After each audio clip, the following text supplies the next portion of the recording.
Samurai, Japan के वीर योद्धाओं की अमर कहानी। पार्ट 1। समुराई का उदय और जापानी समाज की नींव। कल्पना कीजिए, 900 साल पहले का जापान। घने जंगल, पहाड़ों से घिरे गांव, छोटे छोटे किले और हर जगह सामंती युद्ध, सरदारों का शासन।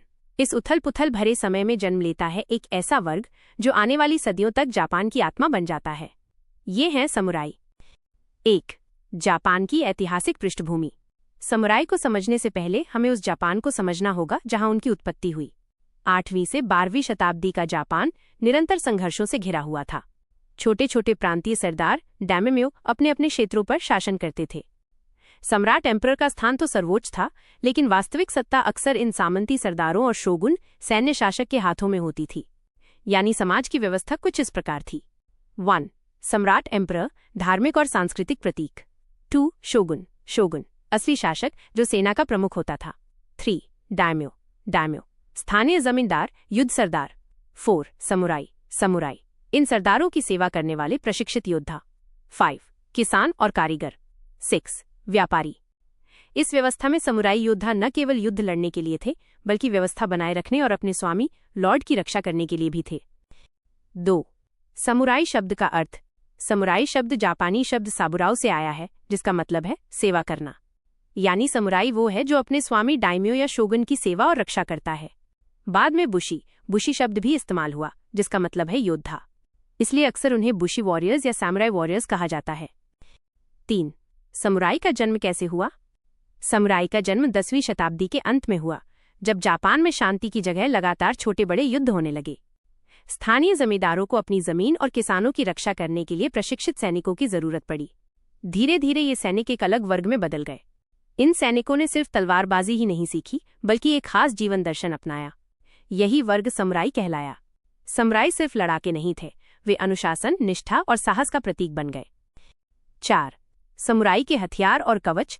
समुराई की पहचान उनके हथियार और कवच से होती थी। 1. कटाना, कटाना एक लंबी तेज धार वाली तलवार, ये समुराई की आत्मा मानी जाती थी। 2. वाकिजाशी, वाकिजाशी छोटी तलवार जिसे कटाना के साथ रखा जाता था। इन दोनों तलवारों दाइशो का होना समुराई की शान थी। 3. यूमी, यूमी धनुष। शुरुआत में समुराई घुड़सवारी और धनुर्विद्या में माहिर थे। धीरे धीरे तलवार उनकी पहचान बनी। 4. यारी, यारी भाला और नागिनाता, नागिनाता दरांती जैसी हथियार, युद्ध में इस्तेमाल होने वाले अन्य हथियार। 5. कवच आमर। समुराई का कवच हल्का लेकिन मजबूत होता था। इसमें चमड़े, लोहे और रेशम का मिश्रण होता। इसे इस तरह बनाया जाता कि योद्धा आसानी से दौड़ और कूद सके। 5. बुशिदो, समुराई का आचार संहिता। समुराई सिर्फ हथियारबाज नहीं थे, वे एक जीवन मार्ग पर चलते थे जिसे बुशिदो, बुशिदो कहा जाता है। बुशिदो का मतलब है योद्धा का मार्ग।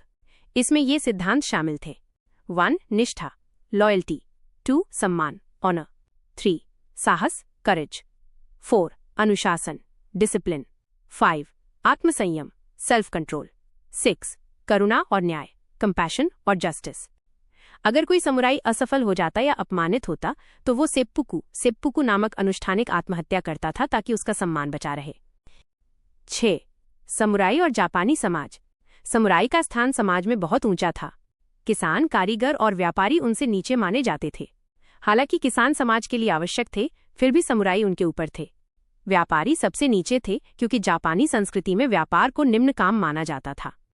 समुराई सिर्फ सेना के योद्धा नहीं थे, बल्कि शासन, न्याय और प्रशासन में भी उनकी बड़ी भूमिका थी। 7. किताबों में समुराई की झलक। समुराई का जीवन इतना अद्वितीय था कि उस पर कई किताबें लिखी गईं। 3 प्रमुख रचनाएं हैं। 1. Bushido the soul of Japan, Inazo Nitobe द्वारा लिखी गई, 1899। इसमें बुशिडो और समुराई का जीवन दर्शन समझाया गया है।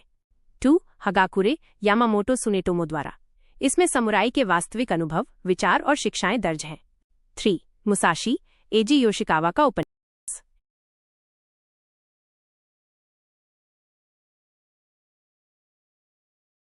इसमें प्रसिद्ध तलवारबाज मियामोटो मुसाशी का जीवन दर्शाया गया है। इन किताबों की चर्चा हम आगे के हिस्सों में विस्तार से करेंगे। 8. पार्ट 1 का निष्कर्ष। जापान का समुराई सिर्फ एक योद्धा नहीं था, वो एक अनुशासित साधक था जिसके लिए निष्ठा और सम्मान जीवन से भी बड़ा था। समुराई का उदय उस समय हुआ जब जापान युद्ध और संघर्षों से भरा हुआ था, लेकिन उनकी आत्मा ने उस युग को संस्कृति, कला और जीवन दर्शन से भी समृद्ध किया। Part 2, Bushido, the soul of Japan का दर्शन। सन 1899, टोक्यो नहीं बल्कि अमेरिका में एक जापानी विद्वान बैठा था। उसने अंग्रेजी में एक किताब लिखी। किताब का नाम था Bushido, the soul of Japan. ये किताब सिर्फ एक ग्रंथ नहीं थी, ये समुराई की आत्मा को दुनिया के सामने प्रकट करने का प्रयास थी। 1. लेखक और किताब की पृष्ठभूमि। इनाजो निटोबे कौन थे? इनाजो निटोबे 1862 से 1933 जापान के एक विद्वान, शिक्षक और राजनयिक थे। उनका सपना था कि पश्चिमी और जापानी संस्कृति के बीच एक सेतु बनाया जाए। उन्होंने अमेरिका और यूरोप में पढ़ाई की, इसलिए पश्चिमी विचारधारा को समझते थे। निटोबे ने सोचा, क्या पश्चिम को ये समझाया जा सकता है कि जापानी लोग क्यों इतने अनुशासित, निष्ठावान और सम्मानप्रिय हैं? इस प्रश्न का उत्तर उन्होंने Bushido, the soul of Japan में दिया। किताब की भाषा और उद्देश्य। ये किताब अंग्रेजी में लिखी गई ताकि पश्चिमी लोग इसे आसानी से पढ़ सकें। किताब का उद्देश्य था 1. पश्चिमी सभ्यता को जापान की आत्मा दिखाना। 2. ये बताना कि जापान केवल तलवारबाज योद्धाओं का देश नहीं है, बल्कि एक नैतिक और आध्यात्मिक दर्शन का देश है। 2. बुशिदो का अर्थ। बुशिडो इक्वल्स बुशी योद्धा, जोड़, डो, मार्ग या रास्ता, अर्थात योद्धा का मार्ग। निटोब बताते हैं कि बुशिदो समुराई की नैतिक रीढ़ था। ये सिर्फ युद्ध कला नहीं था, ये एक जीवन शैली थी जिसमें साहस, करुणा, न्याय और आत्मसंयम सब शामिल थे। 3. किताब की संरचना। Bushido, the soul of Japan कोई साधारण किताब नहीं है। ये 16 अध्यायों में बंटी है। प्रत्येक अध्याय बुशिदो के किसी मूल्य या पहलू को समझाता है। मुख्य विषय 1. न्याय और धर्म, रेक्टिट्यूड। 2. साहस, करेज। 3. करुणा, बेनेवलेंस। 4. शिष्टाचार, पोलाइटनेस। 5. ईमानदारी और सत्यनिष्ठा, वेरासिटी और सिंसेरिटी। 6. सम्मान, ऑनर। 7. निष्ठा, लॉयल्टी। 8. आत्मनियंत्रण, सेल्फ कंट्रोल। 9. समुराई और शिक्षा। 10. समुराई और धर्म। 11. बुशिदो का भविष्य। हर अध्याय सिर्फ दर्शन नहीं है, बल्कि वास्तविक जीवन के उदाहरणों से भरा हुआ है। 4. बुशिदो के मूल सिद्धांत, बुशिडो वैल्यूज।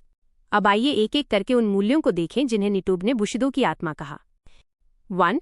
न्याय, रेक्टिट्यूड, राइचसनेस। समुराई के लिए सबसे बड़ा गुण है न्यायप्रिय होना। सही को सही और गलत को गलत कहना ही समुराई का धर्म है। निटोब कहते हैं, बिना न्याय के समुराई सिर्फ एक खूनी योद्धा है। 2. साहस, करेज। साहस सिर्फ युद्ध के मैदान में नहीं, बल्कि जीवन के हर निर्णय में चाहिए। समुराई को हर परिस्थिति में निर्भीक रहना सिखाया जाता था। उनके लिए मृत्यु भी भयावह नहीं थी, क्योंकि सम्मान मृत्यु से बड़ा था। 3. करुणा, बेनेवलेंस। भले ही समुराई योद्धा थे, लेकिन उनमें दया और करुणा होना जरूरी था। किसान, आम लोग और शत्रु तक उनके प्रति भी दया भाव दिखाना बुशिदो का हिस्सा था। 4. शिष्टाचार, पोलाइटनेस। समुराई हमेशा विनम्र और मर्यादित भाषा का प्रयोग करते थे। निटोबे कहते हैं, विनम्रता बिना करुणा के सिर्फ खोखला व्यवहार है, इसलिए समुराई का शिष्टाचार सच्चे हृदय से आता था। 5. ईमानदारी और सत्यनिष्ठा, ऑनेस्टी और सिंसेरिटी। समुराई झूठ नहीं बोल सकता था। व्यापार और लालच को वे नीचा मानते थे। उनके लिए एक शब्द ही अनुबंध होता था। 6. सम्मान, ऑनर। सम्मान समुराई के लिए जीवन से भी बड़ा था। अगर उनका अपमान होता तो वे सेप्पुकु हाराकिरी करके आत्महत्या करते थे, ताकि उनका सम्मान बना रहे। 7. निष्ठा, लॉयल्टी। समुराई अपने स्वामी, लॉर्ड के लिए जान देने को तैयार रहते थे।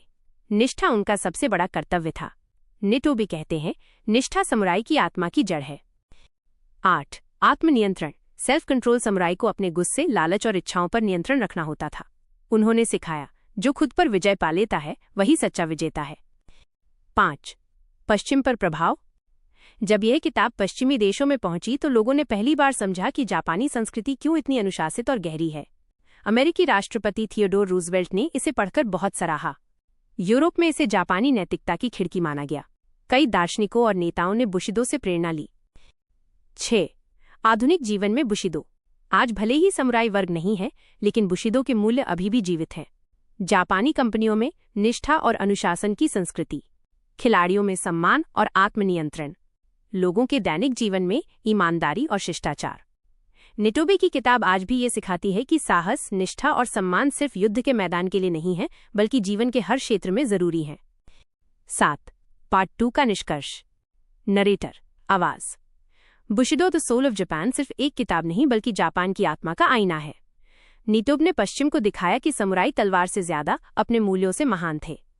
यही मूल्य आज भी हमें प्रेरित करते हैं, साहस से जीना, निष्ठा से खड़ा रहना और सम्मान के साथ मरना। जापान के समुराई भाग 3। पिछले हिस्से में हमने जाना कि समुराई केवल योद्धा नहीं थे, बल्कि उनकी जिंदगी एक अनुशासित व्यवस्था, नैतिकता और दर्शन से भरी हुई थी। बुशिदो कोड ने उनके जीवन को आकार दिया और ये विचारधारा आज तक जापानी संस्कृति में गहराई से बस चुकी है। अब इस तीसरे भाग में हम गहराई से समझेंगे कि समुराई की जीवन शैली कैसी थी, उनके दैनिक अभ्यास, उनकी युद्ध कला, उनकी आध्यात्मिक साधना और समाज में उनकी स्थिति कैसी रही। साथ ही हम हगाकुरे जैसी पुस्तक से जुड़े उदाहरणों को भी समझेंगे। 1. समुराई का दैनिक जीवन। समुराई का दिन केवल तलवारबाजी और युद्ध की तैयारी में नहीं बीतता था। उनका जीवन बेहद संतुलित था। सुबह का अनुशासन। सुबह जल्दी उठकर वे ध्यान, ज़ेन मेडिटेशन करते। ये ध्यान केवल मानसिक शांति के लिए नहीं था, बल्कि युद्ध के समय मन को स्थिर रखने की साधना थी। शारीरिक अभ्यास। तलवार चलाने, धनुष बाण साधने और घुड़सवारी की प्रैक्टिस उनकी दिनचर्या का हिस्सा थी। अध्ययन। बुशिदो ने ज्ञान और शिक्षा पर जोर दिया। समुराई केवल योद्धा ही नहीं, बल्कि विद्वान और कवि भी थे। कई समुराई कविता, हाइकू लिखते थे। आध्यात्मिक जुड़ाव। बौद्ध और शिंतो धर्म से जुड़ी प्रार्थनाएं और ध्यान उनकी आध्यात्मिक साधना को मजबूत करते थे। 2. समुराई और युद्ध कला, मार्शल स्किल्स। समुराई की असली पहचान उनकी युद्ध कला थी। 1. केनजुत्सु तलवारबाजी की कला। 2. क्यूडो धनुष चलाने की कला, जिसमें ध्यान और स्थिरता सबसे जरूरी थी। 3. जुजुत्सु निहत्थे होकर भी दुश्मन को हराने की तकनीक। 4. घुड़सवारी और भाला, यारी नगीनता, सामूहिक युद्धों में इस्तेमाल होने वाली तकनीकें। समुराई तलवार, कताना को आत्मा का प्रतीक मानते थे। उनके लिए तलवार केवल हथियार नहीं, बल्कि सम्मान का दर्पण थी। 3. बुशिदो और व्यक्तिगत आचरण। बुशिदो के नियमों ने यह तय किया कि समुराई किस तरह का इंसान होगा। ईमानदारी, ऑनेस्टी, झूठ बोलना या छल करना उनके लिए अपमानजनक था। सम्मान, रिस्पेक्ट, दुश्मन का भी सम्मान करना जरूरी माना जाता था। निष्ठा, लॉयल्टी, अपने स्वामी डेम्यो के लिए जान देना भी उनका कर्तव्य था। आत्मनियंत्रण, सेल्फ कंट्रोल, चाहे हालात कितने भी कठिन हों, भावनाओं पर काबू रखना अनिवार्य था। 4. हगाकुरे से सीखें। हगाकुरे, लेखक यामामोटो सुनेटोमो, समुराई जीवन शैली को समझने की सबसे महत्वपूर्ण किताब है। इसमें लिखा है, समुराई का असली सार मृत्यु के लिए तत्पर रहना है। इसका मतलब ये नहीं कि समुराई केवल मरने के लिए तैयार रहते थे, बल्कि ये कि वे जीवन के हर क्षण को पूरी निष्ठा और बिना भय के जीते थे। किताब में बताया गया है कि कैसे समुराई को विनम्रता, साहस और अनुशासन को जीवन का हिस्सा बनाना चाहिए। इसमें कहा गया है कि एक सच्चे समुराई को हर दिन ऐसे जीना चाहिए जैसे वो उसका आखिरी दिन हो। 5. समाज में समुराई की स्थिति। समुराई जापानी समाज में केवल सैनिक नहीं थे, वे समाज के नैतिक मार्गदर्शक थे। किसान और व्यापारी उनकी ओर आदर से देखते थे। समुराई सामाजिक स्थिरता और व्यवस्था बनाए रखने के लिए भी जिम्मेदार थे। वे न्याय और अनुशासन के प्रतीक माने जाते थे। 6. समुराई और कला। युद्ध कला के साथ साथ समुराई ने कला को भी अपनाया। कैलीग्राफी, सुंदर लेखन, कविता, हाइकू, लघु कविताएं लिखकर वे जीवन और प्रकृति की सुंदरता को व्यक्त करते थे। चाय समारोह, टी सेरेमनी, जापानी संस्कृति का अहम हिस्सा, जिसे समुराई आध्यात्मिक अनुभव मानते थे। 7. आत्महत्या की परंपरा, सेप्पुकु। समुराई के जीवन का सबसे गंभीर पहलू था सेप्पुकु, आत्महत्या की एक विधि। यदि किसी समुराई से कोई भारी भूल हो जाती या वो अपमानित हो जाता, तो वो पेट चीरकर आत्महत्या करता। इसे सम्मान बचाने का मार्ग माना जाता था। ये परंपरा क्रूर थी, लेकिन ये दर्शाती है कि समुराई के लिए सम्मान जीवन से भी अधिक महत्वपूर्ण था। निष्कर्ष भाग 3।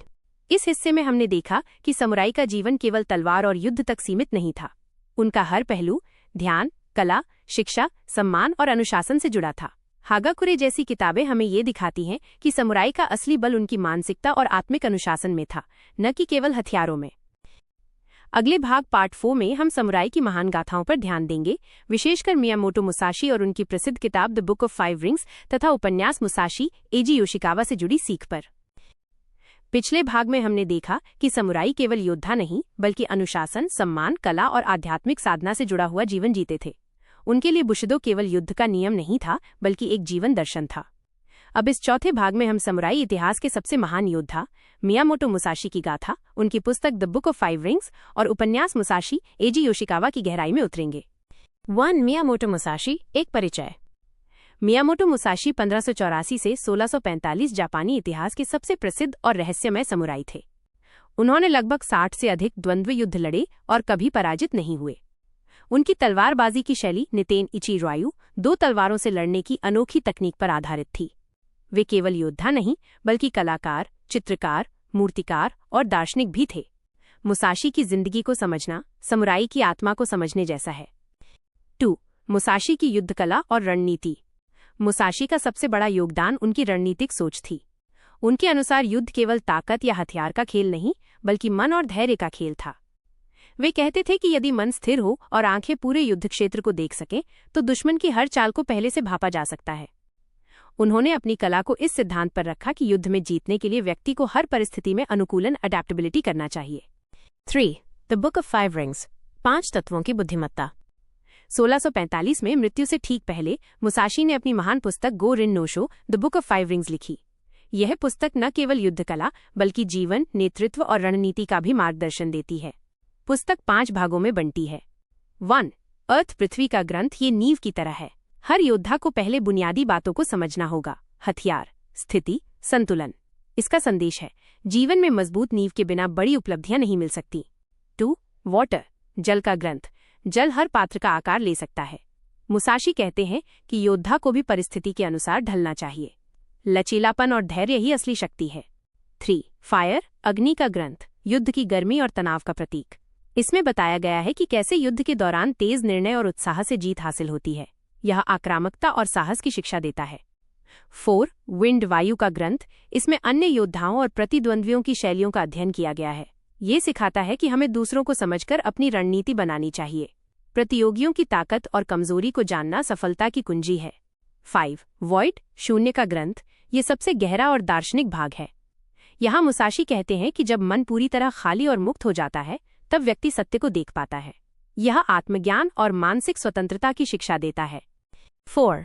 मुसाशी, एजी योशिकावा का उपन्यास। 20वीं सदी में लेखक एजी योशिकावा ने मुसाशी के जीवन पर आधारित ऐतिहासिक उपन्यास मुसाशी लिखा।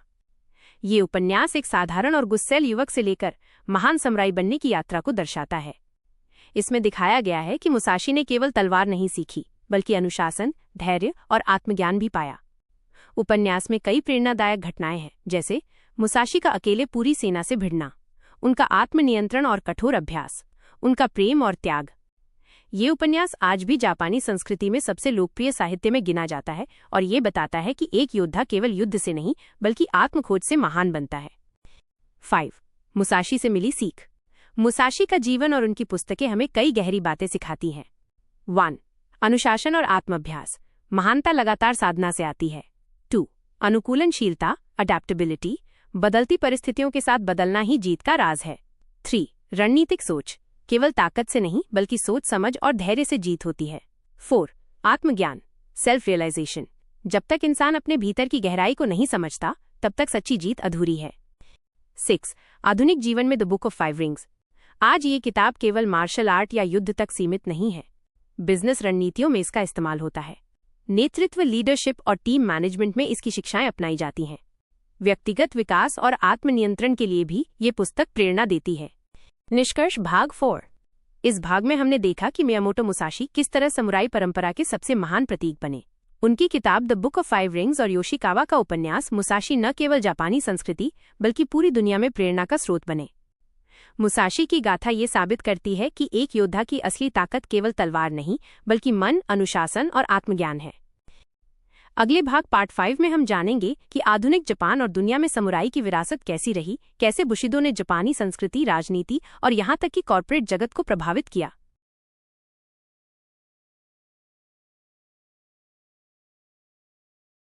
जापान के समुराई भाग 5। पिछले भाग में हमने जापानी इतिहास के सबसे महान समुराई मियामोटो मुसाशी की गाथा, उनकी पुस्तक द बुक ऑफ 5 रिंग्स और उपन्यास मुसाशी, एजी योशिकावा के बारे में विस्तार से जाना। अब हम आगे बढ़ते हैं और देखते हैं कि समुराई की विरासत कैसे सदियों तक जापानी समाज, राजनीति, कला और आधुनिक जीवनशैली में जीवित रही। 1. समुराई के युग का पतन, decline of the samurai era. 1600 के दशक में टोकुगावा शोगुनत, टोकुगावा शोगुनेट की स्थापना हुई। इस काल में जापान में शांति आई और बड़े युद्ध बंद हो गए। जब युद्ध कम हुए तो समुराई की सैन्य भूमिका धीरे धीरे घटने लगी। 19वीं सदी में मेजी रेस्टोरेशन 1868 के दौरान समुराई वर्ग को औपचारिक रूप से समाप्त कर दिया गया। तलवार कताना लेकर घूमने पर पाबंदी लगाई गई और समुराई धीरे धीरे सरकारी अफसर, शिक्षक या व्यापारी बनने लगे। लेकिन भले ही उनका अस्तित्व खत्म हो गया, उनकी आत्मा और मूल्य वैल्यूज जापानी संस्कृति में गहराई से बस गए। 2. बुशिदो का आधुनिक जापान पर प्रभाव। बुशिदो की शिक्षाएं केवल युद्ध तक सीमित नहीं रहीं।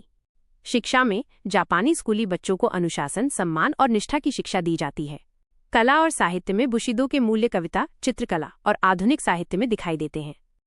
राष्ट्रीयता में द्वितीय विश्व युद्ध के दौरान जापानी सैनिकों को समुराई की तरह निष्ठावान और साहसी बनने की प्रेरणा दी गई। कॉर्पोरेट संस्कृति में जापानी कंपनियों में टीम वर्क, निष्ठा, ईमानदारी और काम के प्रति समर्पण बुशिदो से ही आया है। 3. समुराई और आधुनिक जापानी समाज। आज भी जापानी लोग मानते हैं कि समुराई की आत्मा उनके भीतर जीवित है। खेलों में खिलाड़ी हार जीत से ज्यादा अनुशासन और मेहनत पर ध्यान देते हैं। सरकारी सेवा में ईमानदारी और कर्तव्यपरायणता को सर्वोपरि माना जाता है। दैनिक जीवन में शिष्टाचार और सम्मान की परंपरा समुराई विरासत का हिस्सा है। 4. समुराई संस्कृति का वैश्विक प्रसार। समुराई केवल जापान तक सीमित नहीं रहे, उनकी संस्कृति और कहानियां पूरी दुनिया तक पहुंची। हॉलीवुड और जापानी सिनेमा में समुराई पर सैकड़ों फिल्में बनी, जैसे the last samurai, 7 samurai. Video game और एनीमे में समुराई चरित्र हमेशा लोकप्रिय रहे हैं। पश्चिमी देशों के मैनेजमेंट गुरु भी द बुक ऑफ 5 रिंग्स और बुशिदो के सिद्धांतों का इस्तेमाल बिजनेस स्ट्रैटेजी में करने लगे। 5. समुराई और जापानी कला। समुराई की आत्मा ने जापानी कला को गहराई से प्रभावित किया। कैलीग्राफी, कलम पकड़ने का अनुशासन तलवार पकड़ने जैसा माना जाता था। कविता, हाइकू, योद्धाओं ने युद्ध और प्रकृति की सुंदरता पर कविताएं लिखीं। नोह थिएटर और कबुकी समुराई कथाओं को नाटकों के रूप में प्रस्तुत किया गया। चाय समारोह, टी सेरेमनी, आत्मिक शांति और अनुशासन का प्रतीक बना। 6. आधुनिक कॉर्पोरेट समुराई। आज के बिजनेस लीडर्स और कर्मचारी भी अपने को कॉर्पोरेट समुराई कहते हैं। लंबे समय तक काम करना, निष्ठा और समर्पण उनकी पहचान है। जापानी कंपनियों में समूह हित को व्यक्तिगत लाभ से ऊपर माना जाता है। यही सोच समुराई की परंपरा का आधुनिक रूप है। 7. समुराई के मूल्य और आज की दुनिया। अगर हम ध्यान दें तो पाएंगे कि समुराई की शिक्षाएं आज हर क्षेत्र में लागू की जा सकती हैं। अनुशासन, डिसिप्लिन, किसी भी सफलता की बुनियाद। सम्मान, रिस्पेक्ट, रिश्तों और समाज में स्थिरता लाने का आधार। अनुकूलनशीलता, अडैप्टेबिलिटी, बदलते समय के साथ ढलना।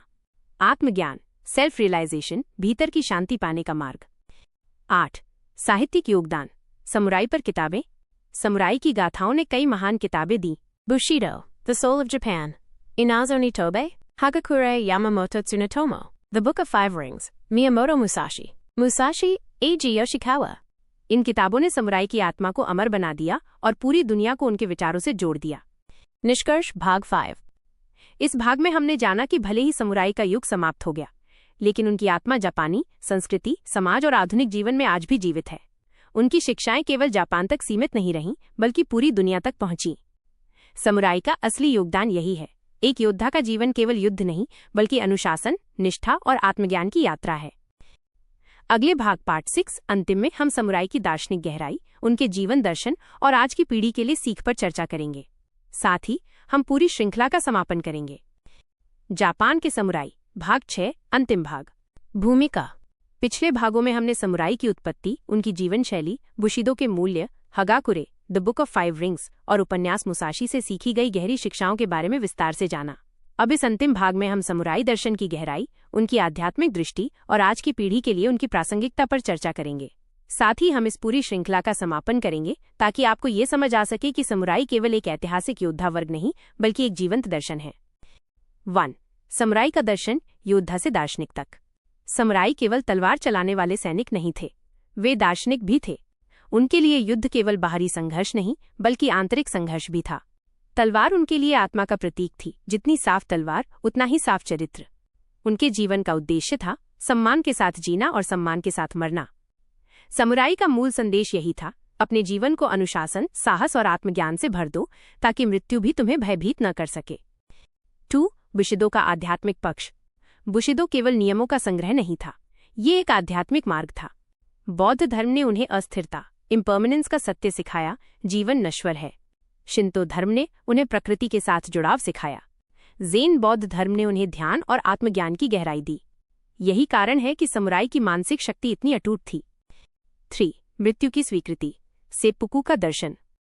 हमने पिछले भाग में देखा था कि समुराई अपमान की स्थिति में सेप्पुकु आत्महत्या करते थे। ये केवल एक परंपरा नहीं थी, बल्कि ये उनकी सोच का हिस्सा था। उनके लिए मृत्यु से डरना कमजोरी थी। जीवन और मृत्यु दोनों को समान भाव से स्वीकार करना ही समुराई का साहस था। इस दृष्टिकोण ने उन्हें अजेय बना दिया, क्योंकि जिसे मृत्यु का भय नहीं, उसे कोई हरा नहीं सकता। 4. समुराई और आत्मज्ञान। समुराई मानते थे कि असली योद्धा वही है जो अपने भीतर की लड़ाई जीत ले। क्रोध पर नियंत्रण, इच्छाओं पर काबू, मन की स्थिरता। मियामोटो मुसाशी ने द बुक ऑफ 5 रिंग्स में लिखा, जब मन शून्य होता है तभी सत्य प्रकट होता है। 5. समुराई और आधुनिक जीवन। आज की दुनिया में तलवार की लड़ाई भले ना हो, लेकिन समुराई की शिक्षाएं हर जगह लागू होती हैं। 5.1. व्यक्तिगत जीवन। अनुशासन से सफलता मिलती है, सम्मान से रिश्ते मजबूत होते हैं, साहस से चुनौतियां आसान होती हैं। 5.2. शिक्षा और करियर। समर्पण और ईमानदारी से किसी भी क्षेत्र में ऊंचाई पाई जा सकती है। टीमवर्क और नेतृत्व बुशिदो से सीखे जा सकते हैं। 5.3. व्यवसाय और प्रबंधन। द बुक ऑफ 5 रिंग्स आज बिजनेस स्ट्रैटेजी में पढ़ाई जाती है। लचीलापन और अनुकूलनशीलता ही बदलते बाजार में सफलता की कुंजी है। 6. समुराई की विश्वव्यापी विरासत। हॉलीवुड की फिल्में द लास्ट सैमुराई, 7 सैमुराई ने दुनिया को समुराई संस्कृति से परिचित कराया। जापानी एनीमे और वीडियो गेम ने नई पीढ़ी को समुराई की कहानियों से जोड़े रखा। पश्चिमी नेतृत्व विशेषज्ञ आज भी बुशिदो और 5 रिंग्स को मैनेजमेंट और रणनीति में लागू करते हैं। 7. समुराई की 7 प्रमुख शिक्षाएं आज की पीढ़ी के लिए। 1. ईमानदारी, ऑनेस्टी, हमेशा सच बोलो। 2. सम्मान, रिस्पेक्ट, दूसरों का आदर करो। 3. निष्ठा, लॉयल्टी, अपने परिवार, दोस्तों और देश के प्रति वफादार रहो। 4. साहस, करेज, डर को स्वीकार करो और आगे बढ़ो। 5. अनुशासन, डिसिप्लिन, रोजाना अभ्यास और आत्मनियंत्रण रखो। 6. करुणा, कंपैशन, कमजोरों की मदद करो। 7. आत्मज्ञान, सेल्फ रियलाइजेशन, खुद को समझो तभी दुनिया को समझ पाओगे। 8. समुराई और आज की पीढ़ी। आज जब जीवन भागदौड़ और तनाव से भरा है, समुराई की शिक्षाएं और भी प्रासंगिक हो जाती हैं। वे हमें सिखाते हैं कि बाहरी जीत से पहले भीतर की जीत जरूरी है। वे बताते हैं कि सम्मान जीवन से भी बड़ा है। वे दिखाते हैं कि अनुशासन और धैर्य से कोई भी इंसान असंभव को संभव बना सकता है। निष्कर्ष, पूरी श्रृंखला का समापन। समुराई की गाथा केवल इतिहास की एक कहानी नहीं, बल्कि ये मानवता को दिए गए सबसे बड़े उपहारों में से एक है। वे योद्धा थे, लेकिन तलवार से भी गहरे थे। वे दार्शनिक थे, लेकिन केवल विचारों में नहीं, बल्कि कर्मों में। वे कलाकार थे, जिन्होंने जीवन को एक कला की तरह जिया। आज भी यदि हम समुराई की शिक्षाओं को अपने जीवन में उतारें, तो हम भी साहस, अनुशासन और आत्मज्ञान से भरा जीवन जी सकते हैं। अंतिम पंक्तियां, नरेशन स्टाइल आउट्रो। समुराई की आत्मा आज भी जापान की हवा में सांस लेती है। उनकी तलवारें भले ही शांत हो गई हों, लेकिन उनकी आत्मा, उनके मूल्य और उनका साहस आज भी हमें प्रेरित करता है।